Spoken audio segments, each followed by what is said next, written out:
Acknowledge me. Leveled by Marvin Constant, the redshirt freshman out of Tuscaloosa. Oh, they go by now. Let him know he don't want to stop. 65 yards as the ball was thrown away from the line of scrimmage. Gerald Dixon. Hey, you forgot to see my coach. And proper. Ladies and gentlemen, welcome in. It is Tuesday night, and you know what's going on. The Bama Standard is back on air. Before we get rolling, need a few things from you, the audience. Go ahead and hit that like and subscribe button, as it says just below our panel. Live chat, do your thing, get ready tonight. Come with some questions, come with some comments. We need to hear from you. If you're watching the replay, get in the comment section down below. Let us know how you feel and what you came away with. If you agree or disagree, either way, we love the engagement. I'm Justin Riley, and before I introduce my crew, I want to give a shout out to our main sponsor. That's Lambstone Company. Have you ever dreamed of having beautiful natural stone in or around your home? Don't settle for subpar materials. Check out Lambstone Company's selection of natural stone products to meet all of your project needs. Lambstone is located in Oneonta, Alabama, and is one of the oldest, most trusted sources in the state. So contact them today. Tell them we sent you by using the promo code the Bama Standard to receive 10% off your first order. As I said, I'm your host, Justin Riley, and with me today, as always, a living legend, 1999 All SEC linebacker. And when Ric Flair said to be the man, woo, you got to beat the man. Ladies and gentlemen, he's still that man, Marvin Constant. Hey, what's going on, fellas? It's a pleasure. Glad to have back on. And just below him, a man that is the eye candy of the network from what I've been told and what he sent me in the Venmo. And he is the host of The Opening Kick. He's also a panelist on The Final Whistle. And he just wrapped up a season, or the first inaugural season of Hard in the Paint. Ladies and gentlemen, welcome in the champion of Gillettes, Daniel Pettey. Man, I'm glad to be here. I'm sending prayers for whoever that guy is, Marvin murdered to his family in that picture behind him. And I'm kind of disappointed. I wish I wouldn't have mentioned Gillette so much in reference to my name on the show.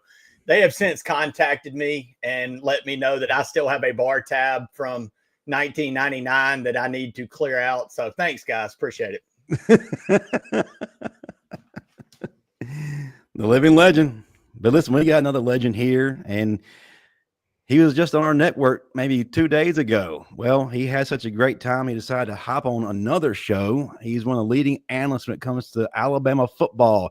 He's a part of Cover Crimson and a myriad of other things, Next Round Live. But more importantly, he's bringing the best news when it comes to your Crimson Tide. Welcome to the Bama Standard, Clint Lamb. How you guys doing tonight? First of all, when you sent like the layout or whatever we got going on tonight, the point number 2 says Lambstone Company promo, and that threw me for a loop. I thought that had something to do with me. I was like, I'm already getting new nicknames on this channel. Like, that's pretty cool. But yeah, it's good to be joining you guys. It's gonna be fun. Absolutely. Well, what it was is we opened an LLC for you, and you're gonna have like a little side gig, side hustle, bringing some extra money in. So we thought we'd do that for you as, you know, kind of a gift to keep you coming back.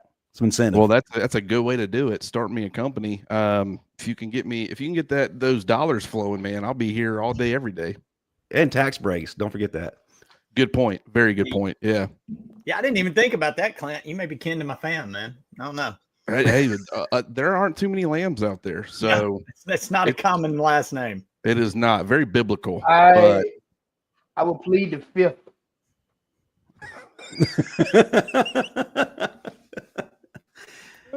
It looks like Marvin's internet may be attacking him yet again for the second consecutive week. But that's all right. I don't know what's going on with this thing. So when I turn my camera off, it goes back to normal. When I turn my camera on, it starts buffering. I do not know, and I didn't have this problem when we were filming the other day. I don't know what's going on. I'll say this, sometimes when I use a backdrop picture, because I've tried to put crazy ass pictures behind me all the time, Marvin, it jacks with my feed. I don't know why. I don't know if that may be doing it. See, drop the background and see. Your background may, I don't know. You may be in like a porn studio or something, so you might not can do that. But if you can drop the background, that may. Hey. Okay, we dropped the background. All right, there we go. That's I working. guess So it works when it wants to work. So I don't know. I guess it's gonna make me earn it today, huh? okay, The so backgrounds are acting funky on this system here these days. so note to self: do not stream from your OnlyFans studio. Okay. I feel like I'm outnumbered today. You might be. The demographics are usually reversed on here. I mean, is this the DEI version tonight? I mean, That's what it is. It's no longer an Oreo. It's a white bread sandwich. I mean, usually it's pretty different on here. You know? Welcome to our show, Clint. This is what you get. Hey, I've laughed more in the last 5 minutes than I have probably in the last week.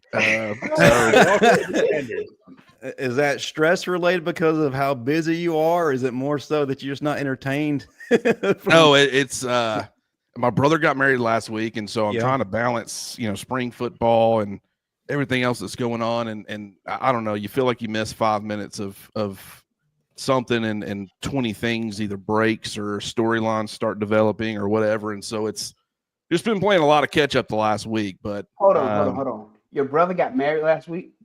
Brother got married last week. You Finally didn't talk got hit. him down? You let him do this? What kind of brother are you? I should have told him, hey man, just so he knows, if a divorce happens, she's getting the guitar and the amp. Hey, listen, me and my brother made a pact. His divorce was finalized 2 months before mine. If either one of us ever decides to do this again, we're fighting. Like, don't you do it? But he found a good one. We'll see how he feels when he gets back from the honeymoon. I mean, the Bahamas is going to make anybody happy, right? Oh, absolutely. That's why they film those shows like The Bachelor and whatever else at these exotic locations, to create this false sense of true love and happiness. But I think if they actually film those shows in a city like, say, Birmingham or somewhere regular, you might have a different turnout at the end. Yeah, good weather makes people do crazy things, right? It does. Put anybody in a bikini or swim trunks and things get weird. Well, I'll tell you what, Clint, one person who will never be in a bikini is actually the star of the show. He is he doesn't have swim trunks because he just doesn't wear trunks. Do you have your toddler shirt on? My God, how tight is that thing? No, I what I was doing was at an audition. He got on that Kim Kardashian. I see you over there. No, what I was doing was auditioning to be you. Oh, Sir, that's not gonna get her done. Well, folks, as you already know, the undisputed king of comedy. He's everybody's cousin, and like I said before, most importantly, the star of the show, Steve Brown. Yeah. But see, the thing is, my shirt don't snap in the bottom at the middle. Mine does. I don't have a leotard on, but that's the only reason I didn't get the audition, because they said I wasn't authentic. I didn't have a snap at the bottom, like Marvin. So yeah, but I'm here. You are here. And the last time you were on, you were dressed up like Jody from Baby Boy, but that's okay. We still kept you on. always giving you clothes a hard time, man. I just don't get it, bud. All right. We're here to talk some football. Let's talk some football. Steve, if this is your first opportunity to come across Clint, he's probably one of the best experts you ever meet, and he's going to bring it today. He's been right in the middle of it. He's told me he's got no sleep whatsoever, but hey, he doesn't need it. It's Bama football. That's enough energy for him. So nice to meet you, Clint. Good to meet you too. Good to meet all you guys. This is going to be fun. Are we some kin? Because, a lot of my cousins come on. We are some kin. Yeah, what's up, bro?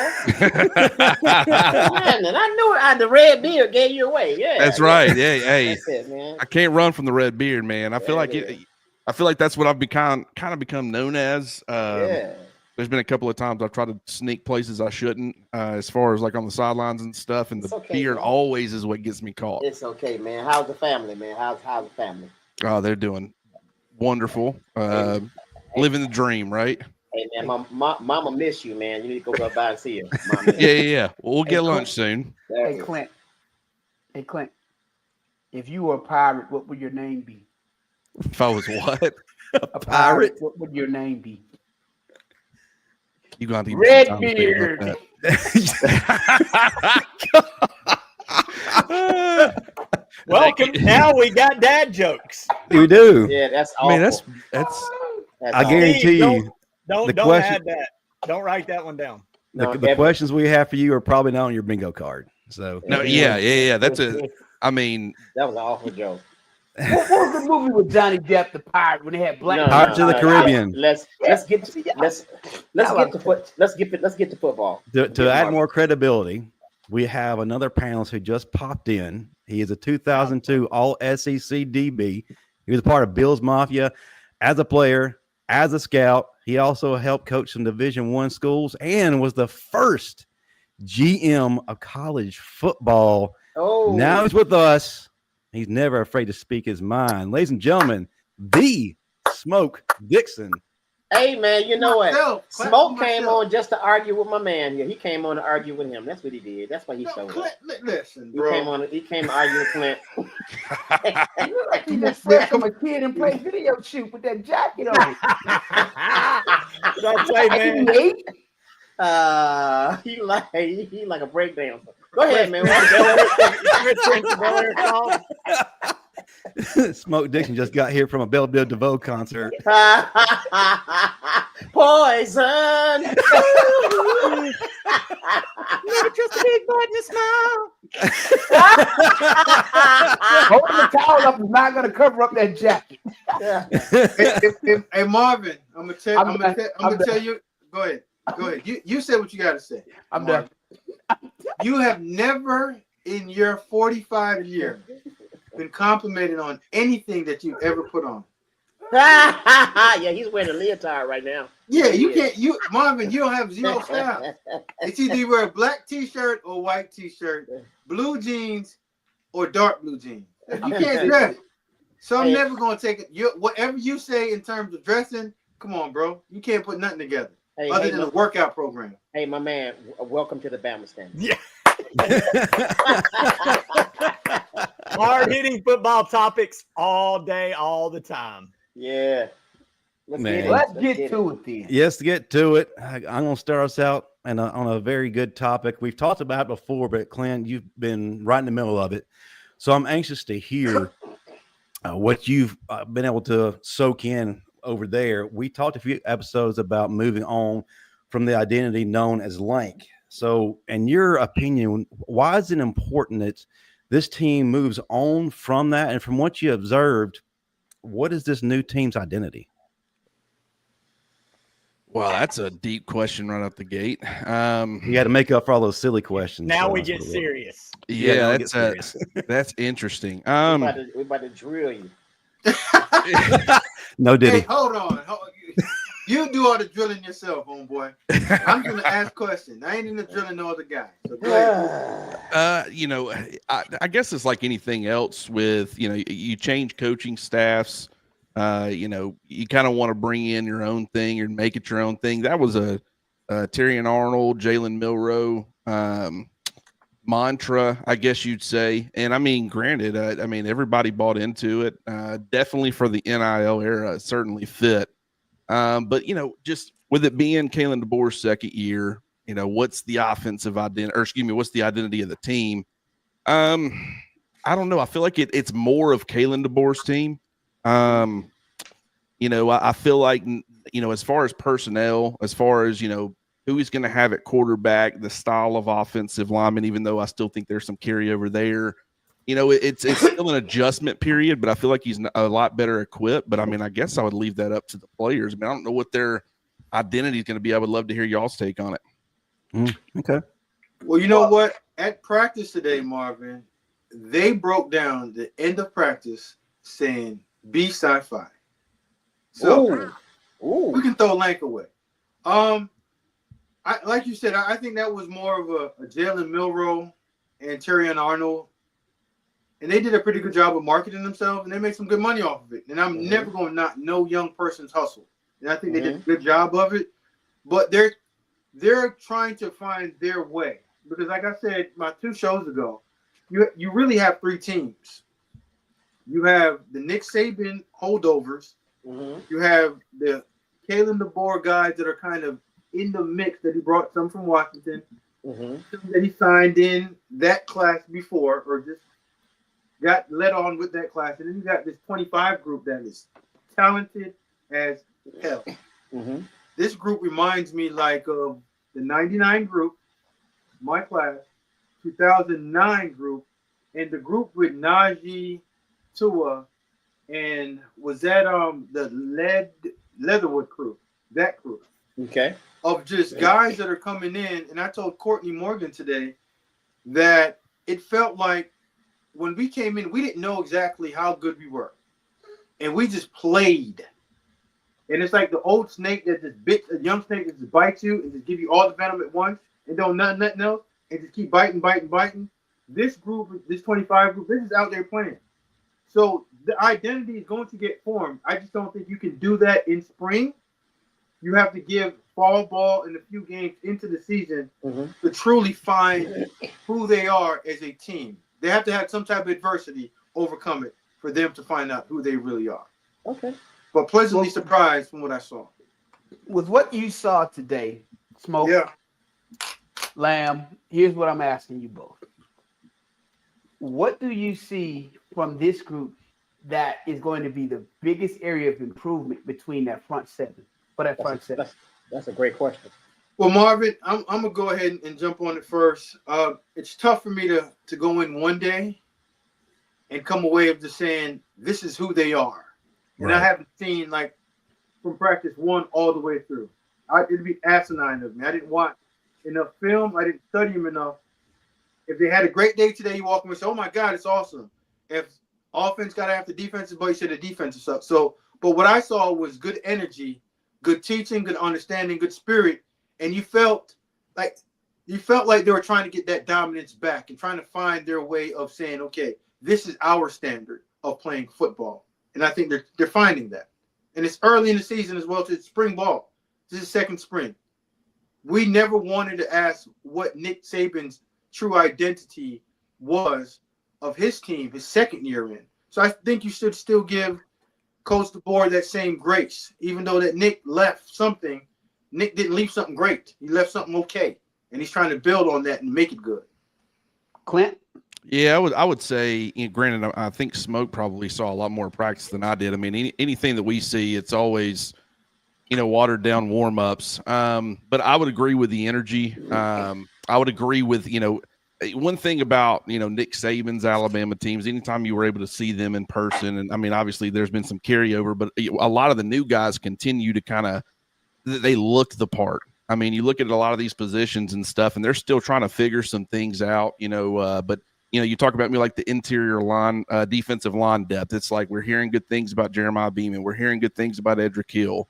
You're hearing good things about Justin Hill, being a true freshman. And I think Smoke made a great point as far as when I'm looking at all these freshmen, it's like I'm constantly seeing guys that don't look like freshmen. I mean, they look like they've been out there. Now, granted, you have some freshman moments. I mean, Ivan Taylor got caught guessing on one drill and kind of got a chew-in from Kane Womack, and apparently he had been guessing in another drill too. And so you've got some of that, but it's what I mean. When you watch him, when you watch Dijon Lee, when you watch Abdul Sanders, when you watch Michael Carroll, I mean, kind of across the board, a lot of these guys. I mean, it feels like that last year with especially in the secondary, a lot of you hear good things about Zabian Brown and how he's probably going to be a relied on guy, or Jalen Mbakwe, and it's like that felt a little bit more out of necessity. This year, it feels like at a lot of these positions, like Dijon Lee, I don't necessarily think they have to have him,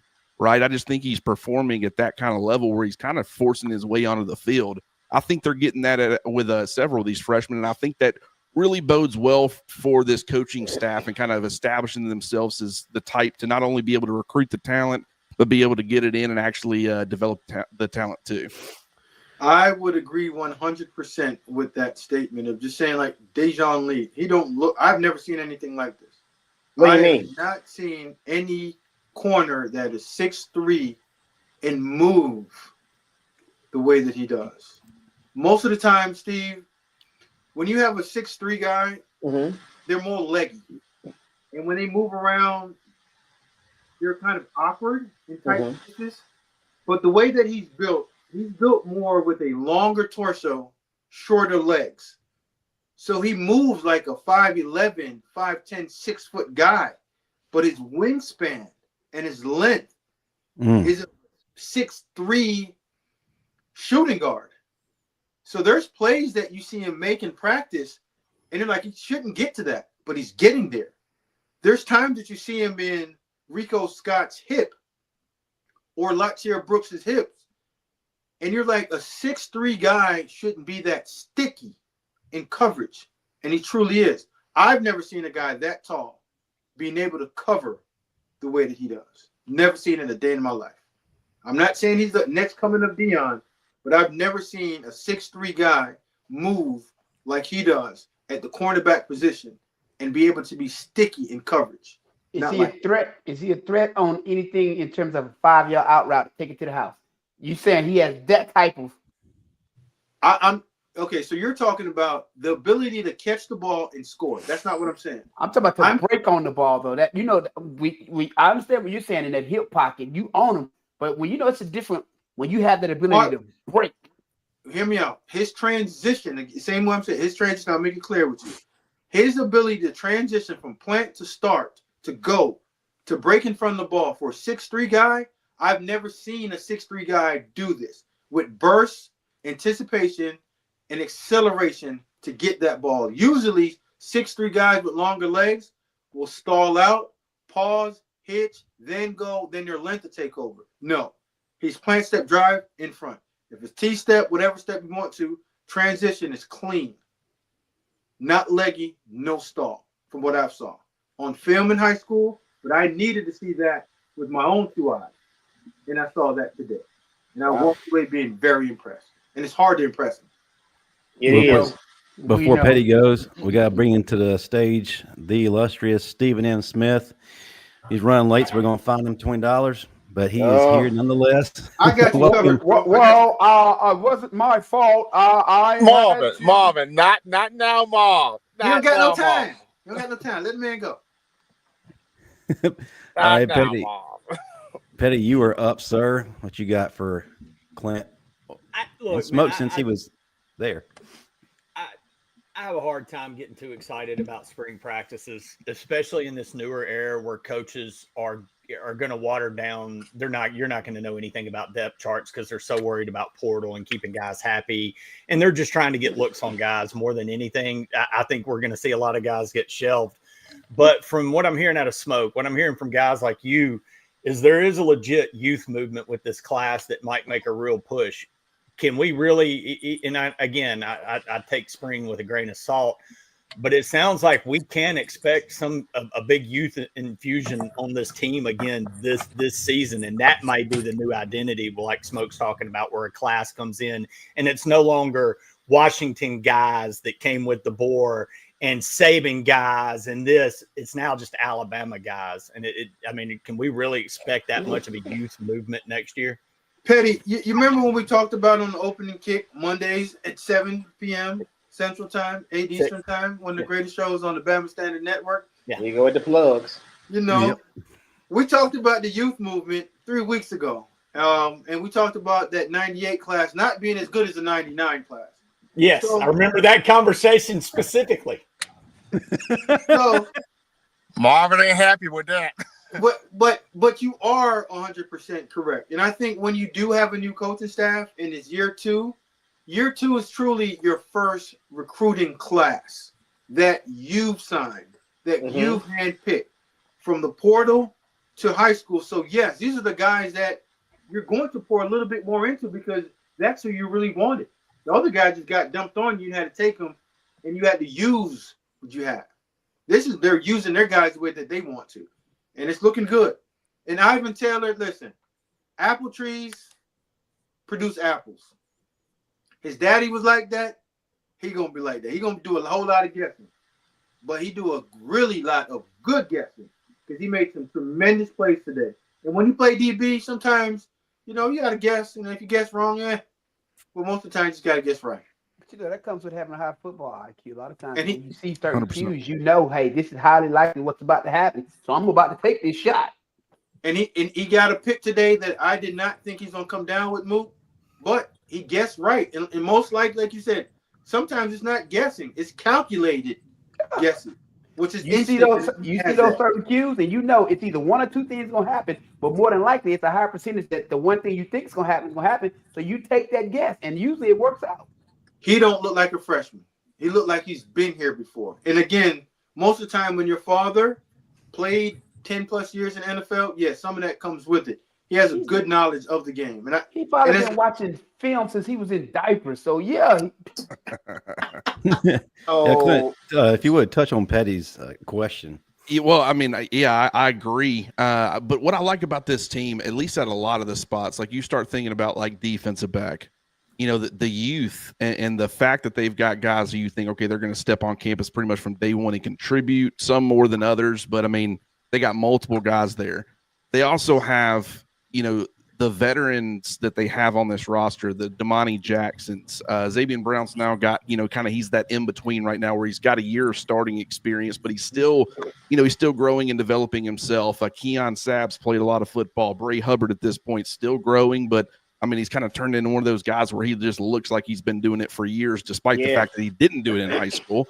But I just think they got a really good blend at a lot of these spots where you see the youth and where it can kind of fill in. But as I said before, it doesn't feel like they have to have a lot of these guys. It's just they're stepping on campus ready to go.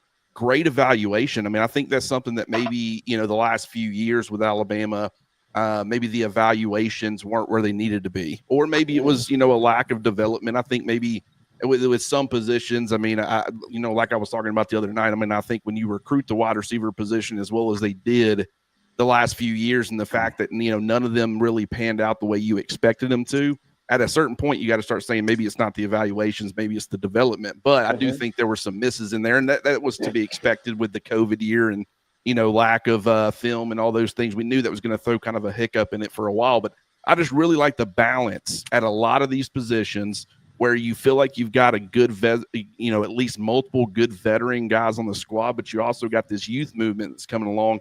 And when you get that and you get guys, you can get a bit of both. I think that's where you start talking about having a championship caliber roster. And that doesn't mean that Alabama is going to win the national championship necessarily, but I just think that when you're looking at this group, I mean, in years past, when you've seen like this kind of combination, it's normally bode pretty well for Alabama. Well, I heard that, Steve. They are. So my question, this is for the panel. It's not for our guests. It's for the panel. So are we just going to ignore the fact that we, Stephen, has a child tied up in his back seat? Are we not going to?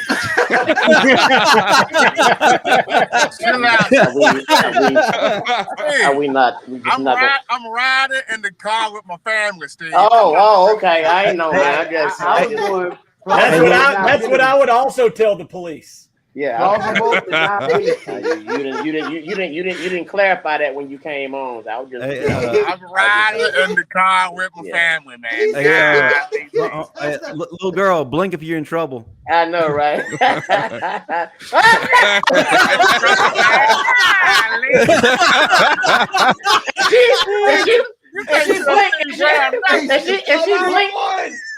blinked. I'm about to call him right now. Hey, man. She blinked. I ain't going east. Hey, she blinked through her glasses. How you blink? You got her hiding back there. We got a live Amber Alert, guys. Tell the baby girl she can sit up, man. Right. I'm all about the kids, man. So tell the baby she can sit up, man. I'm all about the kids. There you go. What's going on, sweetheart? She can sit up. Yeah, I'm all about the safety of the kids, so I had to take this opportunity. We at the Bama Standard. We care at the Bama Standard. We care. And Marvin up there just laughing too hard. We got heart, man. What the heart? You care about? Hey, man. We didn't mean to call you out, Joe Jackson. I mean, I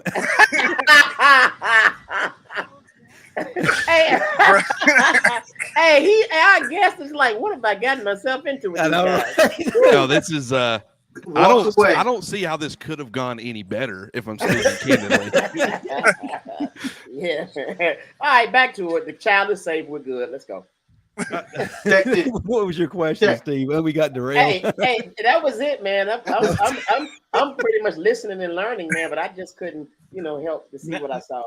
But go ahead, man. Well, Steven, now that we've made a spectacle, that's what you get when you're late. But anyway, what question do you have of Clint? I know that you guys have a tight friendship. Y'all have been working together for quite a lot of time. So I think you probably know what each other's thinking before you say it. But if you would, take the mic. I mean, I know we've been talking about the youth movement in the secondary, but Clint, the guys up front, how have you seen those guys become closers in helping that back end? When you look at Quay Russo's development, when you talk about what LT Overton can become, James Smith, Jordan Renaud, how have the guys up front shown that they can be closers in helping that youth movement? Well, I think right now, I mean, we haven't really seen it yet from some of them. We've heard good things, obviously. I mean, like I said, you only see so much in practice. But, I mean, physically, they all looked the part. I think Quay Russo dropping, roughly 10 pounds, I think, and being healthy. Last year, the edge-setting abilities there. Want to see a little bit more as far as the pass rush. But, I mean, he showed flashes of that. He's got the closing speed, got the explosiveness off the snap. He's not I wouldn't say he's like the bendiest or twitchiest edge that they have, but I do think he's probably, when you're talking about that Wolf position, the most complete.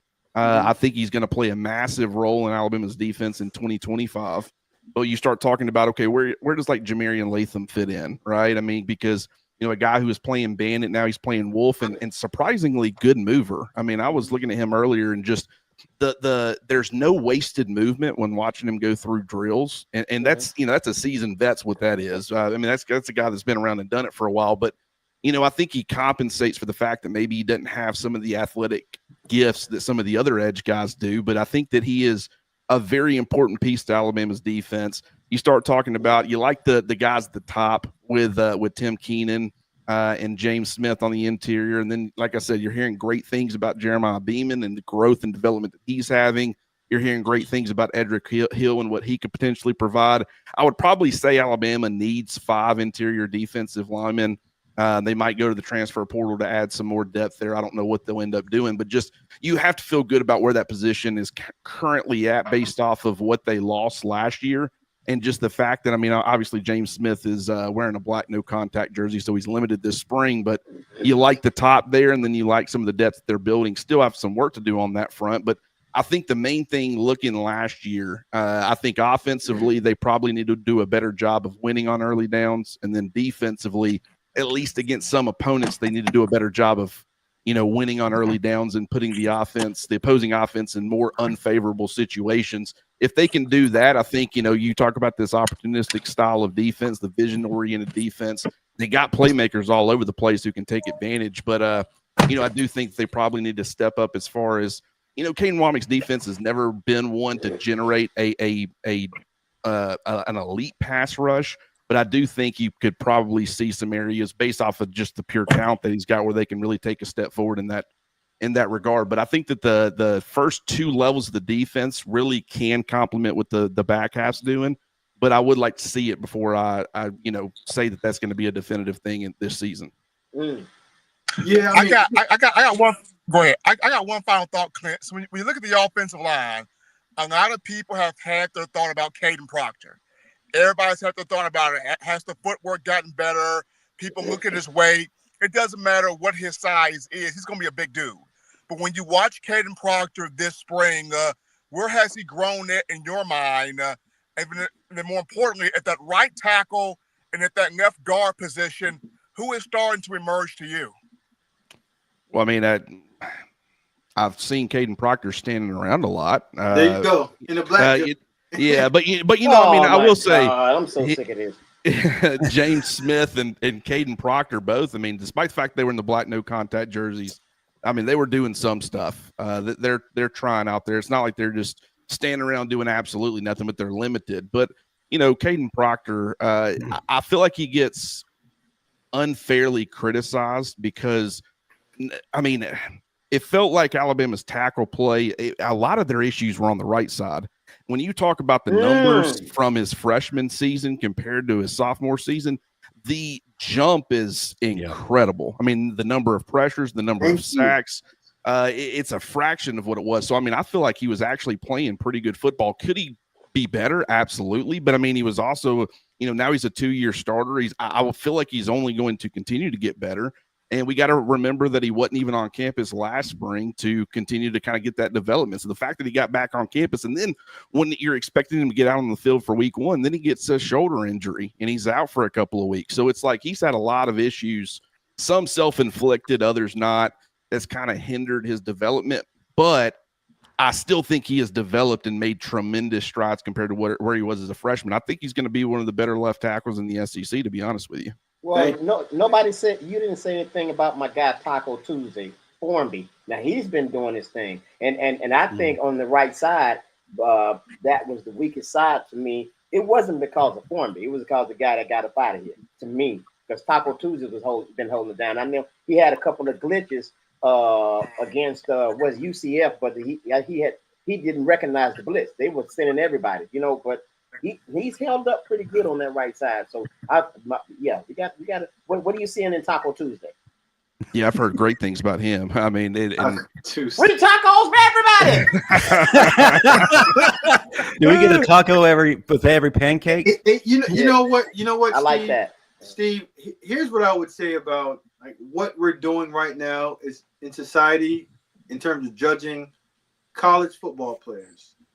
The hardest position to develop and the one that takes the longest to come along is offensive line. And that's why in the transfer portal, you see a ton of 5th and 4th and graduate students getting plucked, and they're the better ones. As fans, we have to understand there's a certain period of developmental time that we need to give everyone. And I know that we're in a society that we believe that young guys to come off the street is 5 stars, and when you say 5-star, that means they're going to come in and start right away. Not necessarily, especially at a position that it has strength, standing, continuity. You're not going to get that day one, year one. Right. I played with one of the best players ever, Chris Samuels. Chris Samuels will tell you for 2 years he wasn't that good. I don't believe that. Marvin? He'll Chris tell you that. Chris will tell you that. Chris be lying to y'all. No, but if you watch Chris was a tight end. He wasn't strong. He wasn't big. He'll tell you, I got my butt whooped. Yes. Oh, wow. I got whooped early. And then year 3, 4, 5, I started figuring it out. If you're going against strong defensive linemen, you're going against guys that are making moves and showing different looks within 6 inches from you, and you have to make an abrupt decision like that, but also be able to communicate with the person next to you and work with that person hand in hand. So a lot of the pressures and a lot of stuff is fans will say, oh my God, he stinks. No, let him go somewhere else. And you'll figure out how much you're going to miss. Even Pritchett, Elijah Pritchett, you're going to miss. Hear me out. It's a depth piece. As they get older, they get better. You aren't going to find human beings walking around that are 6'3" plus, 310 pounds plus. Stay on their feet. Don't fall over and do everything correct. There's a place and a time for everybody. Running everybody off and saying they suck. I think at some point we have to understand everybody has a place, and everybody ain't gonna play in the NFL. Well, I'm happy for Formby. I'm happy that he's doing well. I'm happy for him. Well, and I'll add to that. It feels like offensive line play, both on the college and the NFL level, has really suffered in recent years. I mean, is that NIL related, and the fact that you got to, I mean, a lot of times, like, you got to think some of these guys come in together. It's like they're working next to each other on the second team and the third team for a couple of years. By the time they're kind of both working their way up through the or up the depth chart, I mean, they've actually spent quite a bit of time together, and they've spent a lot of time in the system. I mean, it just feels like with the transfer portal and the fact that a lot of, your Terrence Fergusons of the world are kind of bouncing, and then he gets to Florida State. He actually seemed like he was trending towards contributing more at Alabama even as a depth piece than he is at Florida State, because you kind of hit the reset button when you transfer somewhere else. It's a new system. You're next to new team. You're between new teammates. It's all different. And so, I actually think offensive line play across the board, it's tough to get guys to kind of stick around for a while and play together, because if they're not, getting the playing time, they're going to go somewhere else. You're working in the NFL for a few years, Marvin. Let me just touch it. You sit around and you're hoping that you can find 7 professionals that are good. You find 8, you're doing jumping jacks.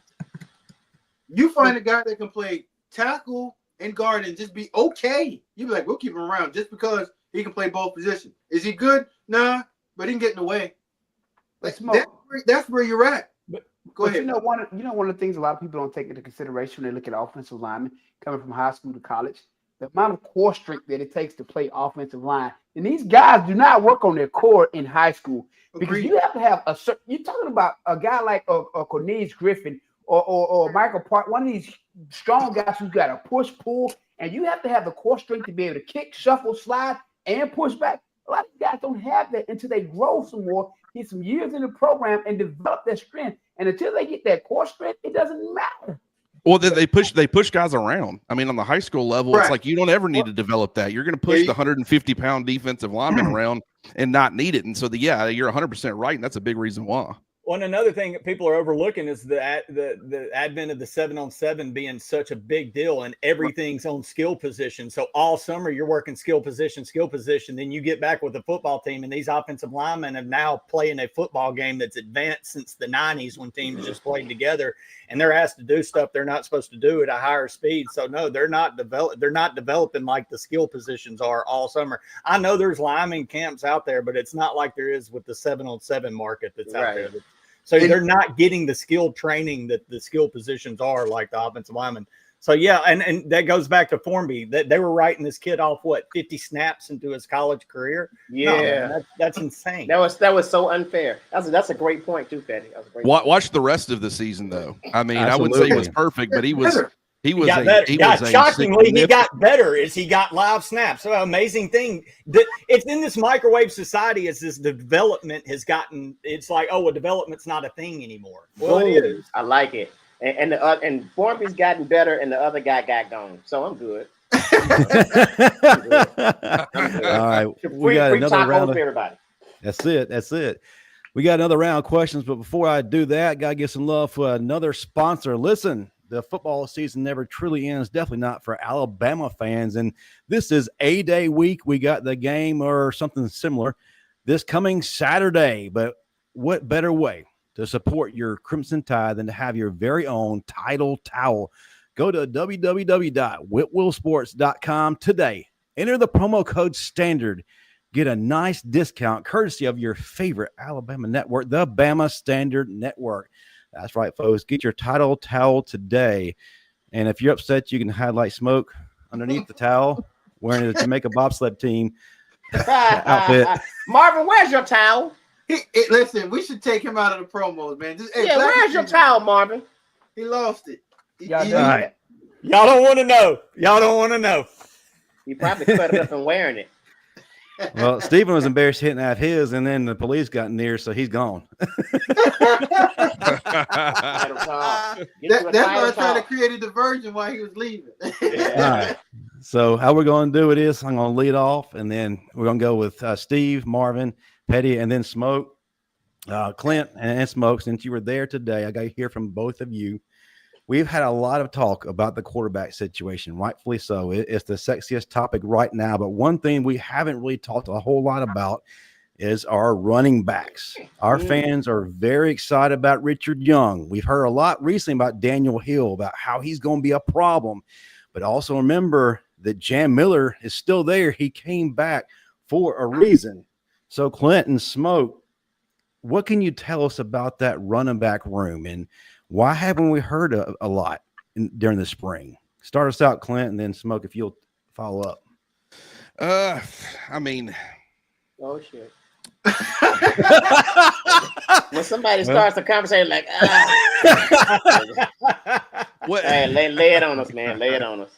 I mean, I think it's a good room. I think, with the way that Alabama won last year offensively, with some of the deficiencies that they had, whether it be, inconsistent push as far as the run game, whether it be, really not having a consistent passing attack to be able to really take pressure off of the run game, whether that be Milroe on his own legs or the running backs, whether it be, some shortcomings from the running backs, like, Justice Haynes. There were times where I felt like he wasn't seeing it like he needed to. But, I will say that the more I've looked at this running back room, I mean, Jam Miller can be a good player. Richard Young can be a really good player. Daniel Hill, I mean, I like Dre Washington. I think he's got, I think he was an underrated signing at the time that they brought him in. I don't know where he'll end up being in the pecking order. It's kind of tough because you really don't know. I mean, at one point it was like, okay, AK Deer, he could be a guy who could end up factoring in, and then I think he's a freshman. He's still got some growing to do. We'll have to wait and see how that ends up turning out. It's possible that he doesn't end up being a huge contributor this year. But I was looking at Washington's offense from 2022 and 2023, particularly 2023, and it felt like, and I remember thinking this over the course of that season, that Dylan Johnson in that run game got better as the season progressed. And you start asking yourself why. Well, I mean, there's obvious, offensive line development, Dylan Johnson, him getting more comfortable in that system. There could be a lot of factors involved, but I also think the more that everybody continued to start to pay attention to Michael Penix and all the receivers they had, the more pressure that was taken off of the run game. I think Alabama will have more of that in 2025 than maybe they did in 2024. The shortcomings at receiver, that's a big position that everybody keeps talking about. How much they've improved there, I completely agree. I think they can run. I mean, I might be getting ahead of myself, but it honestly is starting to feel like they could run 7-8 deep and get really strong quality play. And I haven't seen them that deep. I mean, I don't even know if I've ever seen them that deep, to be honest with you. I mean, they've obviously been better at the top when you've got 4 future first-round draft picks. But the running back position, I think it will be – they've got the talent in that room. They've got a lot of different options. It's I think some of the other things need to get figured out, which will aid the running back room and help them be successful. You know what, Clint? I'll agree with a lot that you said. But one of the hardest things to do during spring ball is truly evaluate the running back position, because you're not doing a lot of tackle down to the ground in live situations. And every running back, Marvin, when there ain't no tackle down to the ground, they running through everything. Tough guys. But going out there and just watching them in terms of having a skill set, every one of them provides something different. You have guys that can win outside, mismatches, bigger guys that can run the ball inside. So to me, it's going to come down to how does Coach Grubbs want to attack each game? And like you said, when you have a number of runners in the backfield with that skill set, you can go into every game with a different game plan, and whoever's that hot hand is the guy that they're going to use. So I think this is going to play itself all the way until we get to about game 4 or 5. And once you start getting into SEC ball, you're going to find who that 3 or tandem group is that they're going to use to solidify the run game throughout the season. Okay. So my question is, of course, we got to go back to the QBs. What is my guy Ty Simpson doing? Has he grabbed the bull by the horns, or is the youngster still on his tail? Because right now I'm on the Ty train. I'm on the Ty train. I've said it before. I was a Milroe maniac, and I believe in pecking order. I believe in his loyalty to Alabama and his hard work, and he got talent. So I'm pulling for my guy, but I still want to see that push from Keelan. So what's going on there? I would love to hear what Smoke's got to say about this. Considering hell, here we go. Steve, so what do you want to hear, Steve? What do you want me to say? You want me to tell you the truth, or you want me to make you feel good? He wants to hear the real. I want to hear the real. Okay. So I do believe that Ty Simpson, as right now, should be the starting quarterback because he's looked that way. But when you have a talent like Keelan Russell, it's hard to keep him off of the football field. So he is talented, bro. So both probably going to play. They both have to play. You can't keep talent like that on the sideline. He's talented. But again, you have to remember, he's only been there for 2 weeks in terms of practicing. So you can't unload the entire playbook on him and say, okay, here goes the playbook. Like swim. Because he's not going to, because he can't function the whole playbook. But if you have a package for him and say, okay, master this package. This is yours for game 1, 2, 3. And you start picking up and adding more to his plate. I think by October, it's going to be hard to keep him off the field unless Ty is playing at a all conference level. Right. So it's the DJ Lagway approach, do you think? Well, DJ Lagway, yes, but Napier had no plan with DJ, in my opinion, because it wasn't that DJ was going to play a set amount of plays. He just came in and took that bull because the guy got injured and he played for the rest of the season. I think there is a plan for Keelan Russell. And when you see him at practice, you're like, but who's he? Like, he's one of those guys. Like, when you walk on the football field, you're asking, who's Dejon Lee? Who's Ivan Taylor? And who's number 12? Wow. You're walking away saying that. And you're like, who's 17? Yeah, Steve, I asked Smoke driving home today. I said, look, man, there's those guys that scouts can pick out different things that make them special. And then there's dudes that a dumbass can walk on the field and say, oh, that guy's an NFL player. I was like, is he that guy? And Smoke had an answer. Yeah, he's that guy. So, but again, Steve, that's a good problem to have. It is. It's a great problem. Right? It's a good problem to have. It's not like Ty is playing bad. No, Ty's playing well. It's just you got this young guy on your tail. It's going to make you play better. But you're going to have to get him on the field some way, somehow. You can't just leave that on the sidelines. Hang out with me for 4 quarters. That got to play. So what's your take? Mine? Yeah.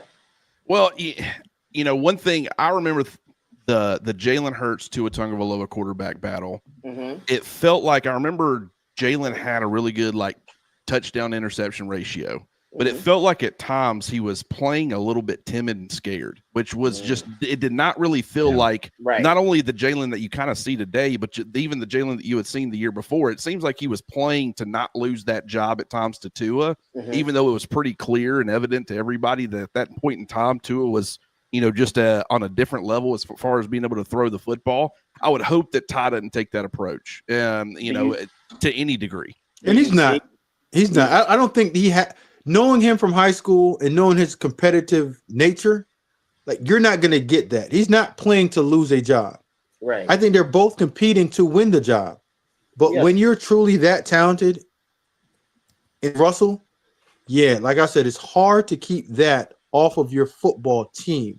And your teammates understand how that is. And you went to it. You said Tua and Jalen.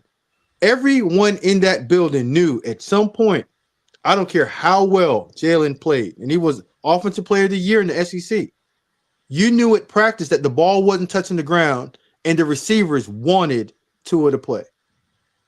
If you go to a practice and you just see Keelan Russell just move around, throw the football. He threw a ball today. As soon as he left his hands, I was talking to Tyler Watts. I just looked up and said touchdown. It was a beautiful layer throw where he threw it over the linebacker's head, over the DB trying to undercut it, and dropped it right over the bucket to Latair Brooks. I can do that. And I'll say this. I mean, I think that if he's out there, if what Smoke is saying is true, and that actually ends up happening, and you see him in week 1 in Tallahassee, and they've got some kind of package for him, and they're ready to put him out there in that type of situation. I understand Florida State's coming off of a 2-10 season, and they just weren't very good. That's still a tough environment to play in. I still think they're a very talented football team. I wouldn't be shocked if they were very improved, and they ended up causing Alabama a little bit more trouble than maybe some fans would think for a 2-10 football team. If they trust Keelan Russell in the first game that they play in that type of environment, if they trust him to go out there and to see any sort of snaps, significant with the game in doubt type of snaps, I think that's going to be very telling for how this coaching staff feels about Keelan, and you probably do need to start preparing for him to eventually, take over as probably the guy. Ty got it. Ty's got it. He got it. Hey, Steve, I don't think we're not saying there's a place that you can play Keelan Russell all the way up to the 4th game. And if he's not grasping the system, or you don't think he looks as good as you want him to, fine, just sit him down. Just get him if Ty's playing that well. Just get on board the tie train and leave it. That's always asking. Leave it As simple as alone. that. Marvin, you're up. Simple as that. Well, here's the thing. I saw this stat the other day, and they were talking about Alabama running backs in the NFL that went over 1,300 yards and 15 touchdowns. They were talking about Derrick Henry, Josh Jacobs, and Jahmyr Gibbs. Me personally, I'm not a fan of running back by committee. I like to have a bell cow that you spell from time to time. Because me personally, as middle linebacker, when you got a guy who has a hot hand and he's running that ball efficiently, man, and again, you got that guy who comes and spells him and keeps him fresh. That is a hard sell, man. So do we get back to that this year with our number one back truly being a bell cow? Because I think last year our backs combined, they didn't even combine for barely 1,000 yards. Well, 30, Marvin, 30, let me answer yards. that question for you. 30 yards. Like when we have to understand evolution of the way that college game is being played and the way these kids view themselves. The days of saying, okay, you know what, Marvin, you're going to have to red shirt and you're not going to play. These kids red shirt ain't in their vocabulary. And when you come in as a highly touted guy, you have to play. And as a coach, you have to get them in the game or they're leaving. So I get you want the bell cow approach, but it doesn't hurt to play a kid 10 plays if he's earned it. And you want to play as many players as possible because in a 16-game season, the wear and tear adds up to one guy. And you'd want your better players to be fresh when it's time to play in November to make that run. When it's time to play now, they're playing in January to make that run. Well, I said give spell them from time to time. Now you talking about bring them in garbage time. You have to create packages for these guys. Right. I'm talking about in game situations. But when it's games on the line. But what I'm just saying, when a running back is in the game, the more touches a good running back gets, the more his productivity goes up. That's what a great running back does. That Marvin, that was back then. They ain't doing that right now. It's a tandem role. Look at Detroit. Look at Derrick. Derrick Henry's only lasting this long in his career just because early on in his career, he was used in a tandem role. If Saquon Barkley is thinking, he would beg to say, hey, listen, I want you guys to draft another running back just to give me less touches so I can prolong my career and get another contract. But even in a tandem role, Gibbs still went for 1,315. Derrick Henry still went for 1,917. We can agree to disagree. I'm cool. I think the efficiency of the run game. Well, somebody's always agreeable. Guys, go ahead. Somebody's always agreeable is Daniel Pettey. Brother, what you got for? Man, I'm gonna go I guess a different direction, and I'm gonna handicap this by saying, okay, hey, Steve, if you need to deal with the police in this situation, you can handle that and then come back after. It's no big deal. I do not need to deal with any type of police. Let the child go. She's waving. That's my daughter, we got you, man. sweetie. No, it's not. No, it's not. Hey, but if you want the title towel up, tell me you're in danger. Yeah. Right. But I got a question for my man Clint, man. My man Clint right here. I got a question, Clint, at wide receiver. I know people are talking about Brooks, and that guy's dangerous. I know Jeremy Bernard, Ryan Williams, those guys productive last year. What have you been hearing so far and seeing in camp from Rico Scott? Because he popped a good bit of the back half of last season. And so far this offseason, we've seen him do some private workouts, some private route running. We've seen him bulk up a little bit more, but we've also seen him diversify his route tree. What do you like about Rico Scott coming into year 2 in this receiver room?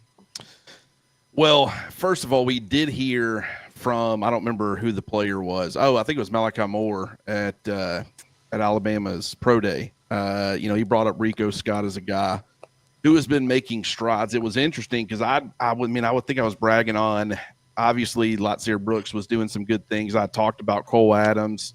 And of course, I'd brought up Rico Scott as well, but I got a text from somebody who's regularly at practice, and they said, I see you talking about, I think at the time it was probably Latsier Brooks, maybe, or maybe it was one of them. I feel like I've talked about everybody in this wide receiver room at some point, but they said that's great, but you need to be talking about Rico Scott more. And when I got that text, really, he's a guy that you always mention. He's certainly in that conversation. I think he has the ability to get moved around. He can play inside and out. His work ethic, I think, is a really important part of kind of who he is as a player, is that he's going to continue to get better.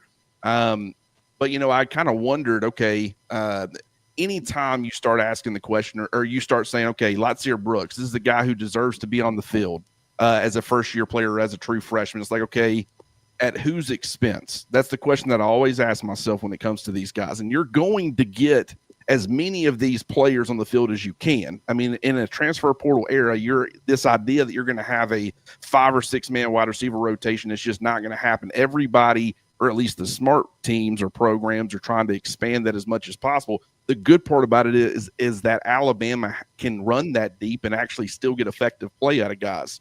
But Rico Scott's going to be in that conversation. I don't know if it's going to be wide receiver 4. I don't know if it's going to be wide receiver 5. I don't know what those roles will look like. Obviously, the top 3, it feels like it's going to be Ryan Williams, Jeremy Bernard, and Isaiah Horton. We know Josh Cuevas is probably going to have a pretty sizable role in the passing game based off of what Kalen DeBoer wants to do offensively. We know the running backs are going to get some targets. But like Jeremy Bernard, now granted, some of his production was through injury to others, which would give him the opportunity to step up and see a larger role in certain games. But I mean, when he was Washington's wide receiver 4, he went for 400 plus yards. I want to say he had 40 plus catches. So I think a guy like Rico Scott, he's certainly going to be in that mix. But I mean, you start going down the list, and it's like, how much do we see of Jalen Mbakwe? How much do we see of Cole Adams? How much do we see of a guy like, I love Latsier Brooks. Everything we've heard about him, everything you've seen from him, it feels like he's going to be a guy who ends up contributing in some form or fashion. But then you start asking yourself, I mean, where exactly – I mean, how are you able to feed all these mouths? And, I mean, in Kalen DeBoer's offense, I guess is the best opportunity for guys to be in that situation. But I couldn't honestly tell you what the pecking order is going to look like because, I mean, it could work out in a number of different ways outside of those top 3. Real quick, I'll get mine in. I know we got Olivia – Smoke, you guys and Clint that have been there, I'm going to handicap this. No Russell, no Lee, no Latsier Brooks, no Ivan Taylor. Who is kind of popped that you weren't expecting? You got there today or that you've seen that a name that maybe you weren't expecting to show out that has so far or did today? I was pleasantly surprised to how good Jeremy Bernard is. He is bigger than I thought, and plays strong at the catch point. Almost like Anquan Bolden. Interesting. Right? Wow. Just man strength, grown man strength when the ball's up in the air. There was times on third down, he ran the route, DB all over him, give me the ball. And I think he's that type of receiver. So is Isaiah Horton. In terms of size receivers that can make contested catches across the middle in traffic, like consistently. And that's something that Bama struggled with last year. Just guys coming up with plays when need be, not designed plays. And I was pleasantly surprised because going in, you guys know, I'm like, hey, listen, he's a slow guy that's a possession receiver that catches the ball. He's still that. But he surprised me just how strong and how much he won on contested catches today in traffic. Wow. That's what's up. That's a great answer. I see, once again, the amount of practice that I see, it's so tough to be able to walk away. Media portion. Yeah, so, I mean, it's tough. I'll be able to tell you a lot more come, after a day practice, whatever you want to call it. But I mean, a guy who I've been hearing good things about, and I guess to an extent I expected it, but you talk about LT Overton at Bandit, you talk about, Kelby Collins coming in and he's got some inside out versatility. A lot of people want you to talk about Keon Keeley, but Jordan Renaud's just a guy who I feel like, based off of where we saw him trending last year, and granted, I feel like he played a little bit out of control at times. I feel like that. But when you talk about that power profile that he had coming out of high school, you talk about the Bandit role and the fact that it's more of, that edge compared to being a three, I guess, they weren't in a 3-4 defense too much, but I feel like he's a guy who's going to end up having a bigger role than maybe people realize based off of who everybody else they have in that room. I really like his skill set. I think he's got a good build. He's a little bit lean compared to the other bandits. I mean, he's not going to be a guy who you're really putting over the guard or further inside, but I do think he's a guy who can end up making some sort of impact. And you start talking about the depth, whether it be, and we talked about the interior defensive line depth, but that bandit group is, I think that you got a combination of skill sets, a lot of versatility there where guys can do different things. I'll be very curious to see how they utilize some of those guys this season. Great stuff, man. We've enjoyed it, man. Time has flown by. Clint, we hope that you've enjoyed yourself while you're with us, and hopefully you'll come back. And doubt it's not with Marvin on here. We're a unique bunch. We don't do it like everyone else, but I think that's what sets us apart. But this is the most fun I've had on a podcast in quite a while, fellas. This has been a lot of fun. It's because Thank you. It's because of me. I will say I don't think I've seen Steven feel pretty I've seen him in some situations where he was feeling a little awkward. I don't think I've ever seen him that uncomfortable. So that is down like this. Well, it's like the kid was in the back seat and she just as soon as she popped up. Hey, if you were running from the police with a kid in the back seat, you'd feel uncomfortable too. he fit the profile. Oh, don't he? Got big in them glasses. I'm just trying to imagine him telling her she had to lay down before he hopped on here. But Get down. He's down. And they'll be like, man, that's amazing. And Judge Maybelline said that she didn't want to see Steven in front of her bench again in court. So, but Clint, before you go, if you would tell the folks how they can find you. I mean, pretty much everyone knows where you are. For those who are living under a rock, help them out, brother. Yeah, covercrimson.com. We got a message board. It's great Alabama community that we're growing over there. Been a lot of fun doing that since August. And then we got the Cover Crimson YouTube channel. Do the daily show over there with Mick Gillespie, Jake Coker, Mike Johnson during the season. We got a nice little crew. I don't know if we don't have y'all's kind of fun. So, I got to reevaluate how we do some of these videos because, I feel like I'm sitting here burning calories, which I never feel like I'm doing in any of the other videos I'm doing. So that's been fun. But also on Twitter at Clint R. Lamb is where you can see my my normally failed attempts at trolling other fan bases. Hey, you want to hear some interesting too, man, that you can probably throw on your show? Here at the Bama Standard, we do it bottomless. We just have shirts on, no bottoms. That's why we're so loose. You know what? I've been. There's been some times where if someone would have told me to stand up, I wouldn't have done it. Smoke only beat up Will Smith and took the top half of that. I learned. Stand up, Marvin. Show him your leotard.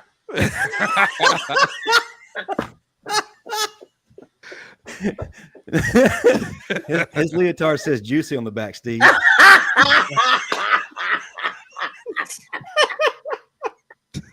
Y'all done? Hey, Clint, can you confirm? I will say I heard that they are, instead of a hot dog eating contest like they did at Ole Miss last year, they're going to have an ice cream to eat off. Is that Marvin? Do y'all get the ice cream comments like we do? Absolutely. It wasn't even soft served ice cream. Everybody always says soft served. I don't know if they like using the term soft, but man, it's we get a lot of those, man. I don't know. I guess if you're winning, people don't complain, but between the music, Kalen DeBoer's t-shirt, and some ice cream, man, it was shirt. We definitely got it on here. Marvin's had a few plastic rants about it. Marvin is an ice cream man, but go ahead. Yeah. But Clint, man, we greatly appreciate you spending time with us, going into overtime, and we definitely want to have you back on soon, maybe back after A-Day to kind of get your reaction to it. But thank you again, brother. Yeah, I appreciate you guys having me on. This has been great, man. Smokey, it's been great hearing from you too, man. This is very cool that you were able to. Perfect timing as far as I don't know. I feel like I could have interviewed you this whole time. Hey, Clint, you know what? We might have to do something just me and you and just race everybody up. Here we go. Here we go. You know, we got just hold. All fan mail. We're constantly smoking on Saturdays or Sundays. Yeah. Views are through the roof right now. Okay. Marvin, am I lying? Not at all, brother. Okay.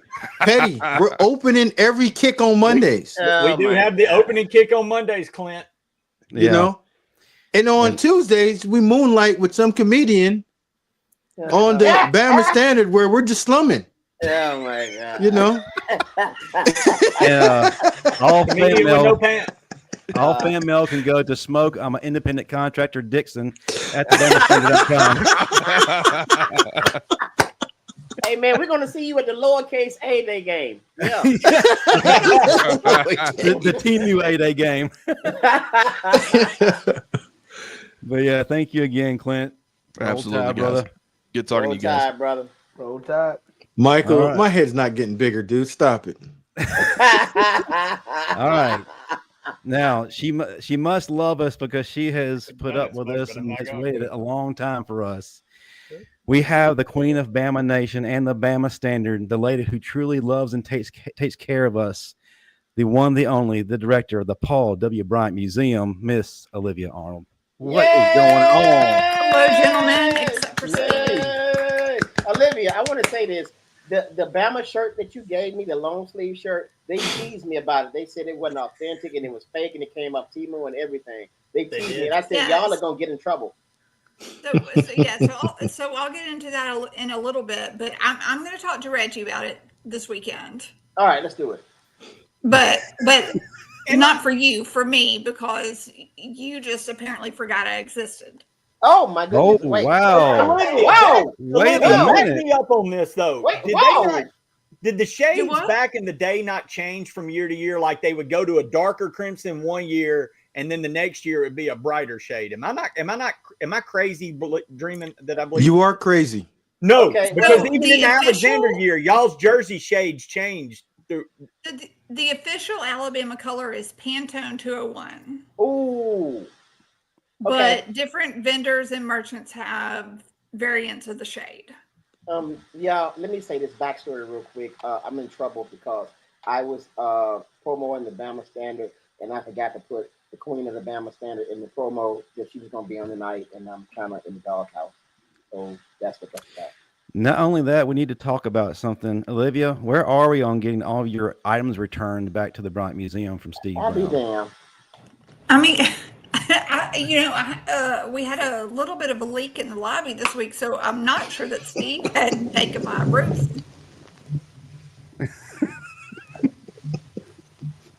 Why you never suspect Marvin is stealing? Look at him. Because Look I at come that from a sweet- wholesome family, sir. Okay. Because look at that sweet, innocent face. Yeah. That's the side eye of a car salesman. Y'all done? No, you know that.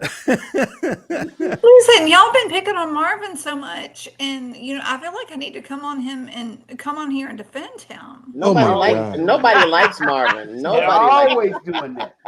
Nobody likes Marvin. You may not, but the rest of us do. We only pick on him because we're not in the same. We're just on screens away from him. If we were in the same room, we wouldn't do it. I wouldn't pick on him the same. Yeah, Marvin can maybe still play. You notice how quiet everybody is on set when we are live on location when they're sitting next to Marvin. But listen, you've got some things going on this weekend. Yeah, you've got some legends coming to your house. Talk to the folks about what they need to be a part of Saturday morning.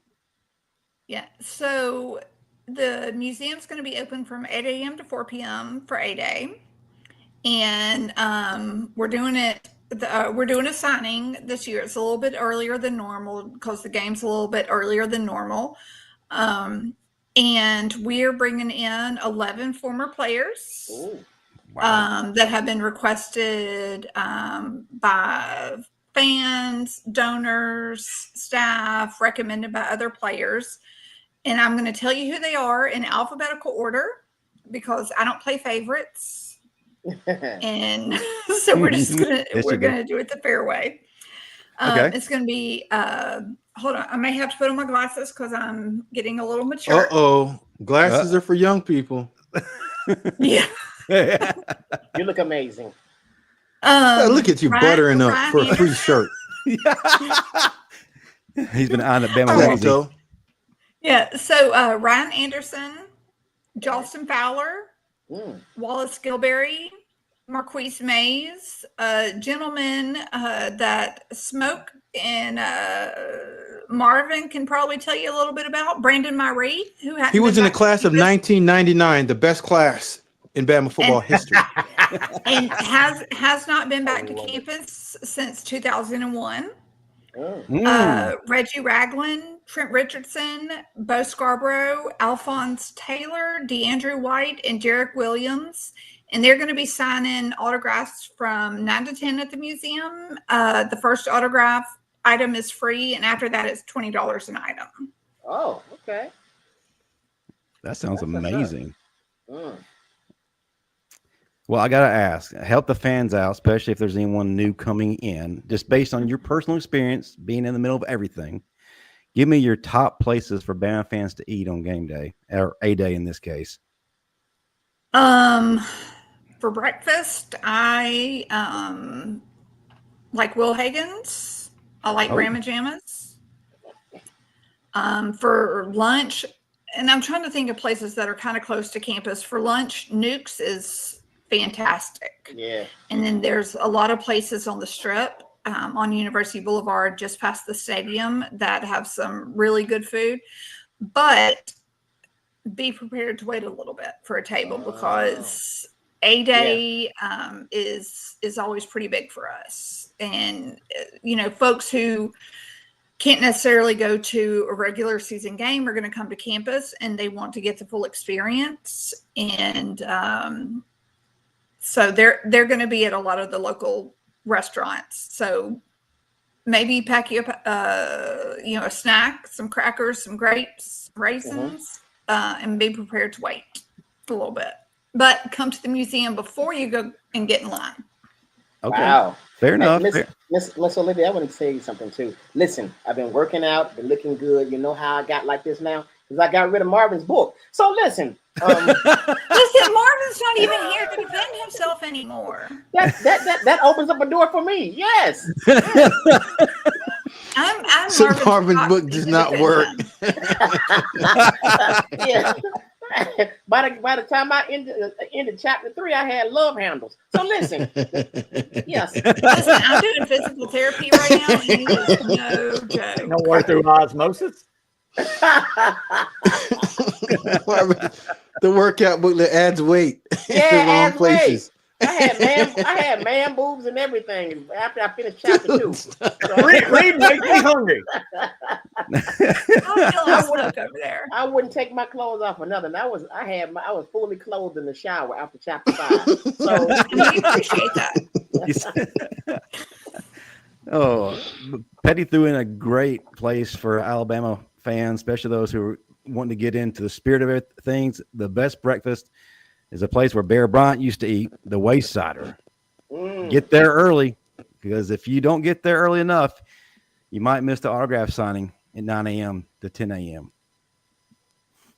Yeah, and we've got and some of these guys have been back to sign for the museum before, and some of them haven't. I mean, some of them, since they graduated, they haven't been back to campus. And I can't guarantee that I'm, because we do it on a rotating basis, based off of fan requests, donor requests. So this may be your only opportunity for some of these guys. Brandon, I'm going to share his personal information, but he's coming from California for this. Oh, wow. That's what's up. Okay. Yeah, I'm excited to see Brandon. But Steve, we didn't get a plug for your man Kev at the Archibalds. Oh yeah, man, Archibald and Woodrow. Y'all make sure y'all go there. Damn, that sounds so encouraging. Yeah. How about we get a little bit more energy? Hey man, Archibald and Woodrow. You got to go to Archibald's. The food is so good. Go to Archibald and Woodrow's, man. And trust me, if you go to Archibald and Woodrow, eat enough, you'll be built like Marvin. So, Well, and I'll tell y'all, after the game, y'all need to go to Flavus. Oh yeah. Down 69 South, Titus Brown and his wife Ashley, and it is amazing. You want some oxtails or some mashed potatoes or some banana pudding? That's the place to go. That's not you. Oxtail. What you know about the oxtails, girl? You said like oxtails are a delicacy. The oxtails. It is. Oxtails. Y'all always talk about the Archibalds down there. I would always go to the one in Northport that was just in the little hut. Yeah. There's that green house on MLK. Yeah, on MLK and get the ribs out of that little hut. You were talking smoke. MLK. I would go to MLK, that little bitty house, and that's all he was doing in there. Yeah. Go there, get your food, and get the hell out now. Run. Get it on the run. They're doing road construction between that Watermelon Road, so make sure you go towards Lorraine. That's because they say MLK. That don't mean it's peaceful. Steve, I'd pull up, roll up the window, and turn down my Snoop. Yeah. Fact, get your food and go. Don't get to go. Tell them to meet you halfway. Miss Olivia, we so appreciate all you've done for the Bama Standard, and I'm so glad that you look out for me and not the rest of the guys. I really appreciate you. Love you. I'm so glad I just let you think it's you I look out for. Oh wow! See, this is it. I don't know. He sent me a screenshot of your DMs, and there's favoritism going on. Which I've come to accept it. He's the star of the show, and I give her free oxtails. And you see now you're saying it like you said it like you was in a French restaurant. Oxtails. Okay, so before we get out of here, Olivia, tell them that you gave me that Bama shirt as a long sleeve shirt with a collar, and they said it was fake. I said no. So it is officially licensed from one of our big merchandisers, and I'm not going to call him by name, but somebody named TJ also has one of those. Man, you don't know how to do laundry. See, you kept on washing it and put bleach on your shirt. That's what happened. No. What I need you guys to do is apologize to me and Miss Olivia. I wasn't a part of that. Yeah, I wasn't a part of that. Yeah, you were. I was not. I don't even know what shirt you're talking about. I need Justin. I need you, and I need all of y'all to apologize. I'm not involved in that, Steve. I wasn't on the. I didn't. I don't even know what shirt you're talking about. I think the shirt looked great on you. I believe it was mainly Marvin. Wait you're a rat, dude. You are a rat. No, man, you saying I'm going to tell you who it is. It's Marvin. You know when everybody got in trouble? It was you two. Yes, Pettey, it was you two. I don't know the color of that shirt. We can go back and roll the tape. Pettey, I need you and Justin to apologize because you guys really hurt my feelings. And my friend gave me that. So apologize. I'm of the belief Bama changes their colors from year to year. Or they did. Man, it's hard to be. It's hard. It's easy to say when you're wrong, bro. Just say, you know what, you were wrong. Just apologize. I say roll the tape. You see, Smoke said that he wasn't a part of. I saw the tape. Yes. I wasn't on it. And they heard, yes, you were. Bro, I was not. I promise you I wasn't on that. Hey, one band, one sound. Justin, you're the leader of the ship. It starts with you. Apologize. I'm sorry. I greatly apologize. I humbly beg your forgiveness. And I. Are you begging? You're begging Steve's forgiveness or mine? Yes, because they hurt my feelings and yours. They did. I'm telling you, that was wrong of them. They Miss Olivia, they hurt my feelings. I know. I saw, and you threw me under the bus and said it was my fault. I saw. Ooh. Whoa! It just got interesting, folks. Whoa! Wait a minute. Somebody has seen the tape. Ooh, truth comes out.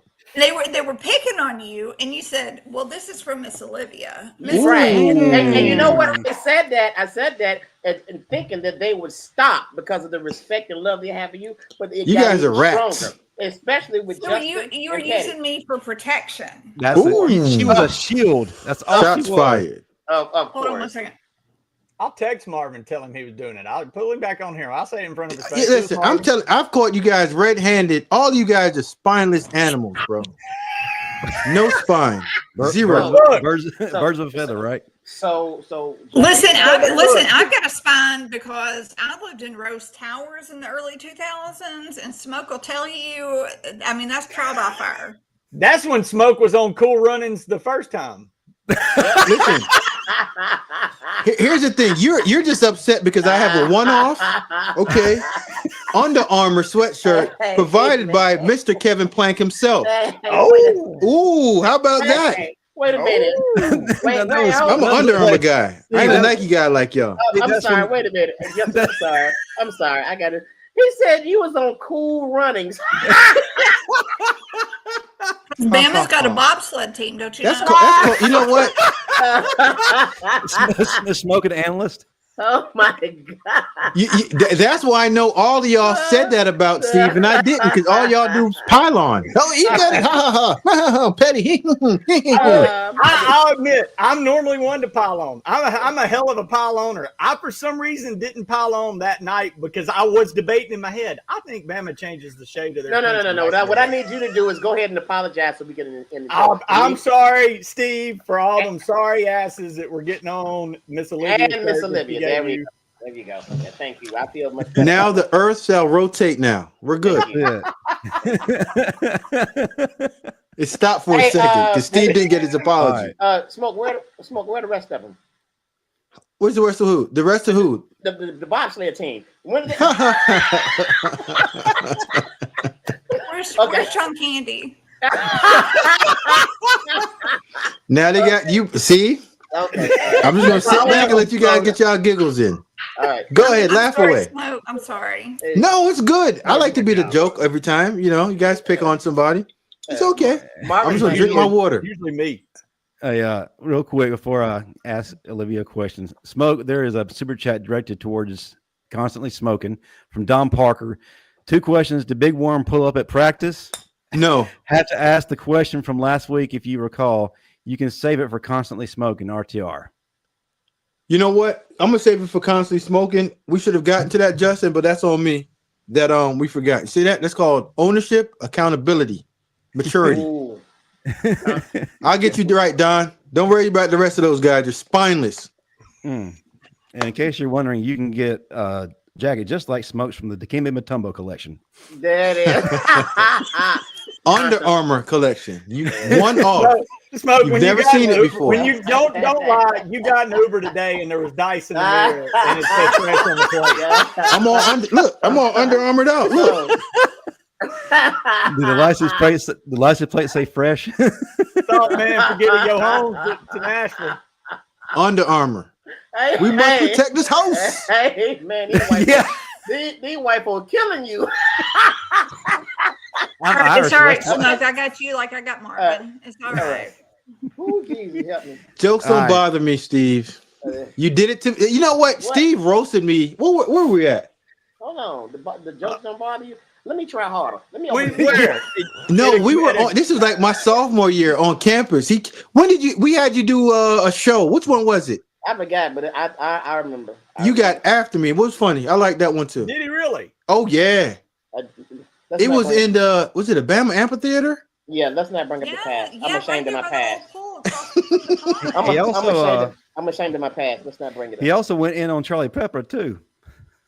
Oh, it seems like you get on guys that are a little bit, Hey man. Oh, watch yourself on our show. This is us dark skinned guys. You like kind of getting after. I'm a racist. That's why. Like you get your black. No,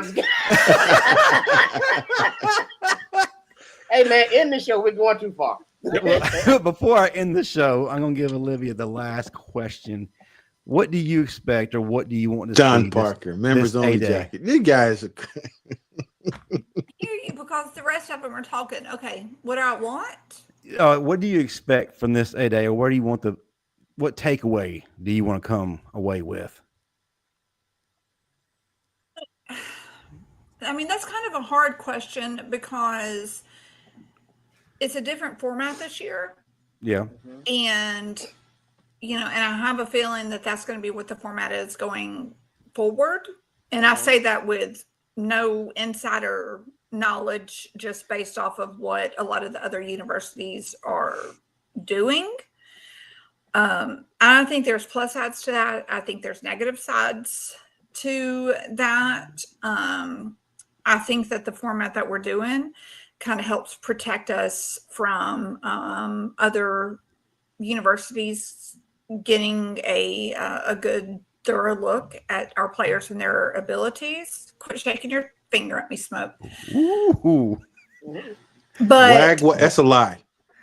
But I also think that, the format that it has been in the past, people that maybe couldn't come to football games, bring their entire families, have come to an 8-day game and gotten, somewhat of a game format. And they may not get quite that experience this year, but I think as fans, we need to acknowledge that the game is changing, and we need to, embrace the changes that are coming. Mm-hmm. And for those of us that are old, Speak maybe not rely on, maybe not, tell stories of, well, when I was a young whippersnapper, and just acknowledge that things are changing. Okay, that's something good to come away with. I like that. All right, before we go, we're going to pass that around the room. Going to tell folks how to find everyone, and we'll save Olivia the best for last. Starts out Pettey, then we'll go to Smoke, then Steve Brown. I know you got some things coming up, some shows coming up. I think you're going to be in T-Town, on the 19th? Is that right? I'll be at the Stardome. Stardome, sorry. Yeah, on the 19th. Oh, Miss Olivia, I got some tickets if you want to come. Bring the family. All right. Does Bruce Ayers still own that? Yeah. Is he still in charge? Yeah. Yeah. So my brother went to school with his daughter, who sadly passed away about 20 years ago. Yeah. But, yeah. That's my guy. So, yeah. So come up. Enjoy yourself. Yeah. Smoke, you come out too, because I run out of jokes. Oh, the last two times. Yep, got it. Like the last two times I was supposed to. Yep, got it. Pettey, start us out. Then Smoke goes, and Steve Brown, and we'll hear from Miss Olivia last. Mate, you can find me all over the network on Monday nights with my guy Smoke Dixon on the opening kick, 7 Central, 8 Eastern. The irony of it all, I wear the hell out of that jacket. I'm usually wearing a chubby shirt that's got merman drinking beer on it. So I wear much crazier on that show. Look, check us out. Monday nights, opening kick. We talking all sports. We talk Bama. We talk a little bit of everything. But then I'm here with you guys on Tuesday nights. Just a wallflower amongst all these superstars. And then here later in about 20 minutes, I'll be on the final whistle. Come check us out over there on their YouTube network. And man, we were doing the Thursday night, but basketball season's over, sadly. So I guess that's done. So it's Monday and Tuesday for me here on the network. Hey, Pettey, go ahead and plug me and Marvin's great show. Constantly Smoking. And go Constantly ahead. Smoking, which I'm told at some point I'm going to get invited to. I don't know. No, that ain't happening. That ain't the plug I was talking about. I done got cut. I guess I'm not getting invited anymore to Constantly Smoking. So don't watch. You can watch it if you want. Who cares? I won't be there. Constantly Smoking. Constantly smoking. Two guys on crack. Listen, Hey, Steve, I plugged myself so much the show. Go ahead. I'm gonna give you all the time. Go ahead. Do your thing. Go ahead. No, you good. Go ahead. Hey, you can follow me on Instagram, Comic Steve Brown. You can follow me on Facebook, Comedian Steve Brown, of course. Of course, you can catch me here on the Bama Standard. And on the 19th, I will be at the Comedy Club Stardome for all my Crimson Tide fans. Come on out. And guess who I'm going to have as my guest? Miss Olivia. Yeah, so y'all make sure y'all come out and meet her. Yes, she'll be my guest for honor. Yes, let's do it. Get the tickets now, stardome.com, because yes, my shows do sell out. And there we have it. Absolutely. I'm a little bit scared I'm being invited for material purposes. No, you coming in as my don't sit up front. I've done that with him. Great show, but he's gonna crush me. No, I'm not. Great show. Outstanding show, but I caught it. Not Miss Olivia. No. Because I want some more Bama gear, the real stuff. Yeah, the ones you took off the rack and never returned. Exactly. She's going to grab the microphone and start going down the tenor. Whoa! Next person up. He's going to come in here with his autographed Joe Namath jersey next. Anybody paying attention? That's Steve's payment. He's paying off his debt. Hey, I got some free tickets for you. That'll take care of about 3 shirts. Next person up. Next person up. Matter of fact, our super chats have been going to pay everything back. Anyway. Olivia, we love you, and we're so excited to have you with us tonight. Before you go, tell the folks again what's going on Saturday and then how they can find you. Yeah, so we have from 9 to 10 at the Bryant Museum in alphabetical order, because again, I don't play favorites. Ryan Anderson, Jolston Fowler, Wallace Gilberry, Marquise Mays, Brandon Myree, Reggie Ragland, Trent Richardson, Bo Scarborough, Alphonse Taylor, DeAndrew White, and Jarek Williams. Also, something to look forward to this fall is we're coming up on the 100th anniversary of our first national championship in football. We're working on an exhibit for that, as well as a book on the history of Alabama in the Rose Bowl. I'm on Facebook at Olivia Arnold, Twitter at Olivia Arnold, because I'm real creative, Instagram at OH Arnold. And I just want to give a quick shout out to my daughter, who has committed and is officially going to be attending Bama in the fall. All right. Yeah. Roll time. Everybody gets an honorary scholarship to Bama. Yeah. An honorary scholarship. Yeah, I'll pay for it. I got it. Just send a tab to Steve.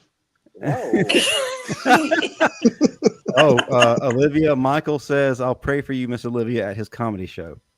Thank you. Thank you. It's much appreciated. Michael, you need to pull up and bring 15 people with you.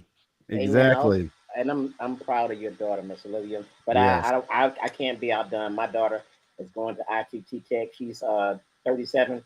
And yeah. What?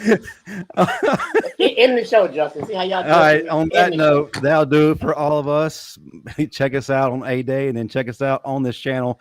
As Pettey said, we've got a lot of great content on here, especially with Constantly Smoking and the opening kick, and then the third best show, the Bama Standard. But either way, we appreciate you as fans, and we'll be seeing you soon. Roll Tide. Hey, Justin, did you say opening kick and Constantly Smoking?